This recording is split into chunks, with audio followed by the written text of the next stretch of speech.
So this is how I make a cutting board. There's lots of ways to do it, but this is how I do it. So here I am using the jointer to flatten everything. I want two sides that are at 90 degrees to each other. And so that's the best way to join these boards together. So I'm checking for square. There it is. And now I'm going to cut these to strips where I put the 90-degree angle against the fence, and I cut these into strips that I'm going to use for this charcuterie board or cheese board or cutting board. I'm using walnut here. I'm using some maple, some spotted maple, and a little bit of cherry as well. So I'm just thankful I didn't cut my fingers off here. That's the good part. Yeah, so now we take it to the planer because there's one side left that needs to be planed down. And so this is basically happening so that when I glue them up, there's nothing that's going to prevent a really nice connection with the wood glue, and there's not going to be showing any gaps after clamping them up because there's just perfectly smooth sides on every single board. And so this makes the adhesion of the glue go a lot better. And I've learned the hard way that when I don't do this, there's tiny little gaps that you can see after gluing it up, and it just doesn't look as nice.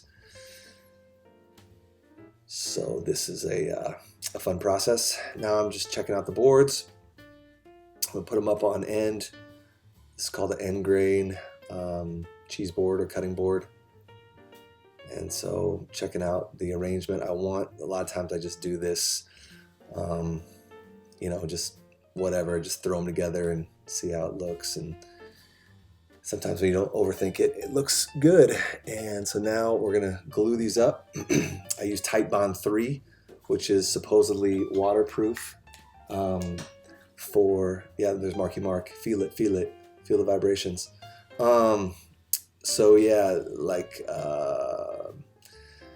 Titebond 3 is supposedly waterproof, and I've never had a problem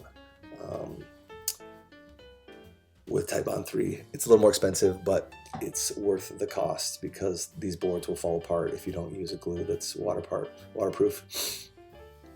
And so just squeezing them together and then rubbing the boards together to get the glue spread out. And it's starting to come together here.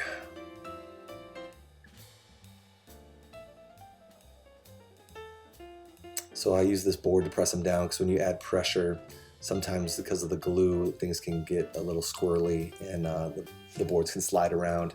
So I try to just put some down pressure there so they don't slide around when I'm tightening down the clamps. So let that sit for at least 6-7 hours. Now you can see all the marks from the clamps. And so now you see the glue spots. What's not shown here on the video is how I used some sandpaper in the sander to take some of the glue off, and so I can get a flat surface here that the planer can just plane down those glue marks that were all over the place, and it really looks nice after you throw it through the planer. You can see the nasty glue marks there, and then put it through the planer. The other side is flat, and now this side will be nice and flat as well. I try to take really light passes on the planer with something with board this wide and with hardwood. If you don't, it can really just kind of, the planer just doesn't respond very well. It's really good to take light passes and be patient. I've learned that also the hard way. So now I'm scoring up the ends here with the table saw and my table saw sled. And so, scoring up the ends. Looks nice. The board's really starting to get its shape here, which is really fun to see it come together. And then we go to the router table.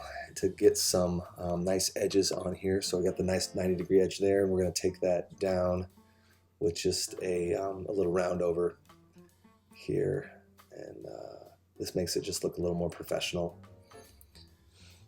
I've just started using the router table more, and I'm really liking it. Very much a novice with the router table, and I need to invest in some really nice router bits, but I really enjoyed using the router table in the last 6 months or so, getting used to all they can do for these projects. So you can see the edge there. And then I switched out the router bit, and now I'm going to just do a little edge here on the bottom side so that you can have a little groove that your fingers can pick up the board. I've found, again, learning the hard way, that if you take shallow passes and are patient, it responds a lot better, and you have less burn marks and less chip out, and if you just go slow. So I'm raising up the router bit here slowly, and then just taking more passes. So this board is pretty heavy. It's 1 foot by 2 foot, and so having a nice groove there, a nice size groove, it just makes it easier to pick up when you've got food sitting on there and moving it around. So you can see that edge there. I'm going to even make it deeper here by keep raising the router bit.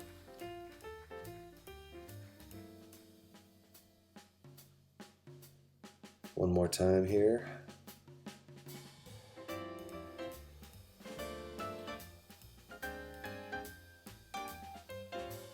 Yep, there it is. So you can see that edge there, a nice groove. So you can pick this up easily. So now we just sand. I think I'm using an 80 grit here. I probably spend, I don't know, 20 minutes total. So here a trick I learned by watching other YouTube videos. It's called raising the grain. So you get it wet and then let it dry naturally, and it raises the grain of the wood.